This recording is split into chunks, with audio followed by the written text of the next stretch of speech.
نے پیار کیا ہوگا تو وہ ان کے ہاں وہ کتنا عزت والی جگہ ہوگی، کتنا مقام والی جگہ ہوگی، کتنا بلندی والی وہ جگہ ہوگی۔ میرے آقا نامدار صلی اللہ علیہ وسلم سرکار کے غلاموں، شمع رسالت کے پروانوں،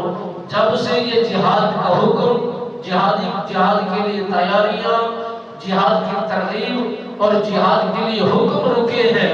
اسی دن سے یہ سارے کے سارے نظام رکتے چلے جا رہے ہیں۔ پہلے تقابل ہوا کرتا تھا، ایمان کا تقابل کیا جاتا تھا۔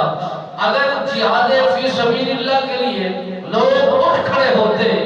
لوگ اپنے مال دینے کے لیے تیار ہو جاتے، لوگ اٹھ کر کھڑے ہو کر اعلان جنگ کے لیے تیار ہو جایا کرتے تھے، پھر یہ سمجھا جایا کرتا تھا کہ ان کی ایمان کی حرارت مکمل طور پر تیار ہے، اور پھر حکم دیا گیا ہے کہ جو صاحب ثروت لوگ ہیں، جو صاحب ایمان لوگ ہیں، ان سے یہ تقابل کا حکم نہیں دیا گیا، اور کافر کے ساتھ بات چیت کا حکم ہی نہیں ہے۔ ان میں اوکے اور نو کا حکم ہے کہ ان میں تکرار نہیں کیا جاتا، ان کے ساتھ اصرار نہیں کیا جاتا، انہی کے ساتھ بات چیت میں بیٹھک نہیں سجائی جاتی۔ بس اتنا کہا جاتا ہے کہ تم ہمارے دین اسلام کے متعلق تیری کیا رائے ہے؟